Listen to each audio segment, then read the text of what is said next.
वो अब आ चुका है, कुछ ही महीने समय बाकी रह गया और इस वक्त जो सबसे बड़ा मुद्दा बना हुआ है वो है ईवीएम। सड़कों पर वकील सड़कों पर है, किसान सड़कों पर है और लगातार ईवीएम को घेरा जा रहा है। मोहित शर्मा, आप क्या कहेंगे? टीवी पर प्रोग्राम चल रहा है कि ईवीएम हैक हो ही नहीं सकता। हाँ। गजब का रिप्लाई था भाई। चलो आपका बढ़ जाएगा, ये पकड़ लीजिए। Start role. रुकिए, बड़ा रोल करने की जो जल्दी है तेरे को भाई। रोल बोलो भाई। शुरू करो। अरे कर लो। हमारे रह जाता है। चलो स्टार्ट। ईवीएम हैक हो ही नहीं सकता, सवाल था। देखिए, जिस तरीके से आप लोग कह रहे हैं कि ईवीएम हैक नहीं हो सकता, आज देश दुनिया में बैठ के एक व्यक्ति दूसरे व्यक्ति से मोबाइल फोन पर बात करता है तो ये नतीजा इस देश में टेक्नोलॉजी का। अगर कंप्यूटर हैक हो जाते हैं, बैंक अकाउंट से पैसा गायब हो जाता है, तो ये सब नतीजा है सिर्फ और सिर्फ टेक्नोलॉजी का। और जब हम धरती से बैठकर चांद तक कनेक्ट हो सकते हैं, तो आप एक बात मुझे बताइए, क्या एक छोटी सी मामूली सी ईवीएम की मशीन हैक नहीं हो सकती? मैं इस देश के अंदर उन तमाम लोगों को, वैज्ञानिकों के ऊपर, या तो जो इलेक्शन कमीशन इस तरीके की बात कह रहा है वो इलेक्शन कमीशन बाबा आदम के जमाने में जी रहा है। मैं ओपन बात बोलता हूँ, तभी इलेक्शन कमीशन इस तरीके की बात कह रहा है। मैं कहता हूँ कि ऐसा कोई उपकरण नहीं है जो हैक ना हो सके। जब पेगासस के जरिए देश के तमाम जो बड़े बड़े लोग हैं उनकी जानकारी लीक हो गई थी, आपने देखा ही था। तो एक बात मुझे बताइए, एक मशीन हैक नहीं हो सकती? जो मशीन टोटल जो है डिजिटल के ऊपर ऑपरेट होती है। बहुत सारे जरिए हैं, सैटेलाइट के जरिए, चिपिंग के जरिए, बहुत सारे जरिए हैं जो मशीन को मॉनिटर भी किया जाता है, उसको हैक भी किया जा सकता है। कोई बड़ी बात नहीं है।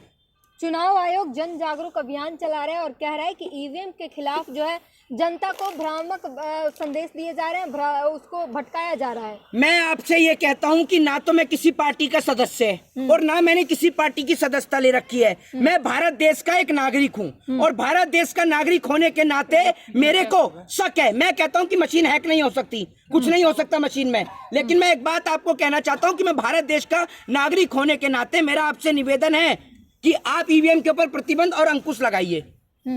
उसके रीजन भी तो वैलिड रीजन दीजिए ना। चुनाव मैं कहता हूँ कोई रीजन नहीं है, मैं कहता हूँ कोई रीजन नहीं है, शून्य रीजन है। तो हम कहते हैं कि हमें ईवीएम जी। चुनाव फिर कैसे होंगे? पहले कैसे होते थे?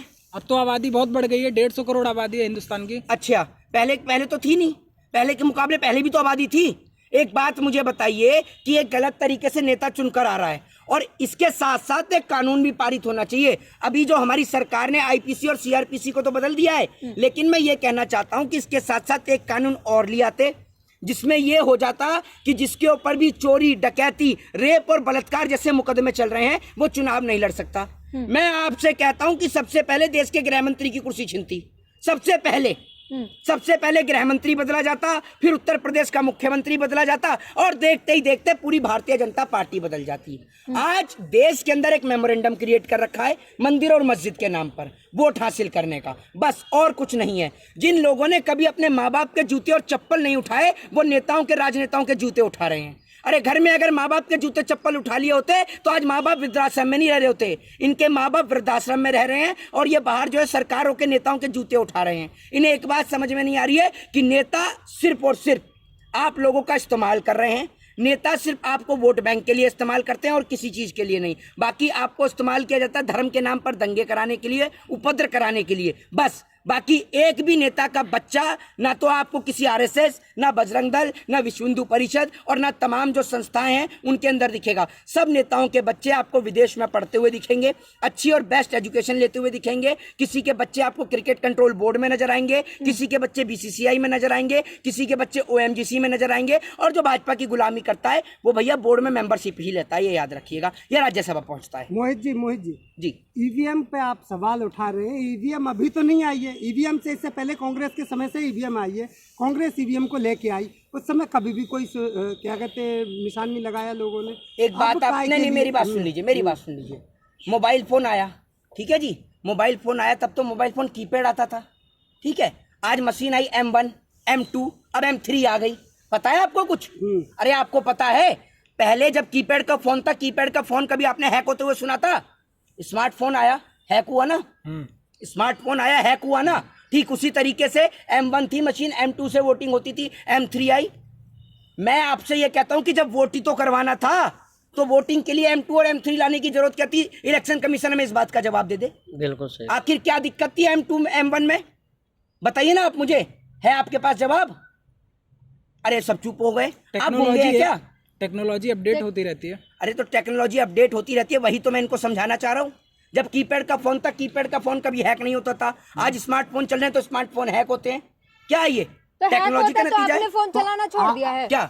आपने स्मार्टफोन चलाना छोड़ दिया। वैसे ही सरकार भी ईवीएम ला कर रही है, टेक्नोलॉजी है। एक बात आप मुझे बताइए, आपको पत्रकार किसने बनाया है? आप किसी बस में ना कंडक्टर बनने के लायक भी नहीं, जिस तरीके का आप सवाल पूछ रही हैं। अरे आप छोड़िए, पहले मेरी बात सुनिए। नहीं हैक होता है फोन, आपने स्मार्टफोन चलाना छोड़ दिया। अच्छा, मतलब अगर फोन हैक हो रहा है तो चलाना छोड़ दें हम? क्या आपने तरीके? नहीं, आपने कहा। एक बात आप, मैंने आपको जो ये बोला है ना, बहुत सोच समझ के बोला है कि आप पत्रकार तो बन गए, आप बस में कंडक्टर बनने के लायक भी नहीं है। ये पता है मैंने क्यों बोला है? ये मैंने इनको इसलिए बोला है कि एक मोबाइल फोन है और एक व्यक्ति है जो भारत देश का भविष्य तय कर रहा है। ईवीएम डिसाइड करती है who is this prime minister of India, कि कौन भारत देश का प्रधानमंत्री बनेगा। और वो प्रधानमंत्री देश का भविष्य तय करता है। भारत देश की इकोनॉमी, भारत देश की जीडीपी वो डिसाइड करता है कि किसान की हालत क्या होगी, महिलाओं की स्थिति क्या होगी, नौजवानों को रोजगार कैसे मिलेगा, देश में रोजगार कैसे बढ़ेगा। और आप कह रही हैं कि मोबाइल फोन, एक नेता की तुलना आप मोबाइल फोन से कर रही हैं। एग्जाम्पल आपने दिया, मैंने अरे आप कैसी बात कर रही हो? आपको पसंद नहीं आ रहा, आपने एग्जाम्पल दिया। मैं आपसे ये कह रहा हूँ, मेरी बात सुन लीजिए। मोबाइल फोन की जगह दूसरा तरीका क्या है, आप मुझे बता दीजिए। ईवीएम की जगह आप दूसरा, बैलेट पेपर की मांग कर रहे हैं, सरकार कह रही है कि हम समय की बचत कर रहे हैं। अरे मशीन से भैया, काम आसानी से और जल्दी से हो जाता सरकारी है। बस कंडक्टर, जरा मुझे आप ये बताएं, मुझे बस कंडक्टर जी आप ये बताएं मुझे। नहीं, आप अपने शब्दों आप मुझे ये बता। अरे अंकुश, मेरा सब जगह लगो, मेरी बात सुन लीजिए। अरे उसका जवाब दीजिए। सरकार, मैं आपसे ये कह रहा हूँ, मैं आपसे मेरे सवाल का आप जवाब दे दो। जैसे हमारे पास में ईवीएम की जगह पर हमारे पास बैलेट पेपर का ऑप्शन है, मोबाइल फोन की जगह आपके पास क्या ऑप्शन है, जरा मुझे बता दो। फिर कीपैड, मैं वो इस्तेमाल कर लूंगा। कीपैड पे आ जाए, आप कहना चाह रहे हो? अरे मैं आपसे, सरकार तो ला ही दिया। अरे मेरी बात करेगा या डिमोलाइज जाएगा? देश में तरक्की होगी ना? देश में तरक्की हो रही है। हमारे देश के प्रधानमंत्री, अरे मेरी बात सुन लीजिए। पहले आप कौन सा, अरे आप मोबाइल फोन लेकर, मेरी बात सुन लीजिए। आप 2G चलाते थे, 3G आया, 4G आया, 5G आया, तो देश तरक्की नहीं करेगा। अच्छा, एक मेरी बात सुनिए। 2G आया, 3G आया, 5G आया, मेरी बात को जवाब तो दे दीजिए। मेरे सवाल का आप जवाब दे दीजिए। मैं आपसे ये कह रहा हूँ कि ईवीएम की जगह हम बैलेट पेपर से चुनाव कर सकते हैं। ये मोबाइल फोन कहाँ से आया? मेरे को आप ये बताओ। हम प्रधानमंत्री चुन रहे हैं और अगर उसमें गड़बड़ी की लोगों को आशंका है तो ईवीएम के ऊपर प्रतिबंध और अंकुश लगाया जाना चाहिए। मैं आपसे ये कह रहा हूं। और आप मुझे एक बात बताइए, जो वर्जन M1 में था, M1 से भी वोटिंग होती थी, M2 से भी वोटिंग होती है और M3 से भी वोटिंग होती है। ये तो है नहीं कि M3 आपको रिजल्ट भी बता देती है। तो टेक्नोलॉजी अपडेट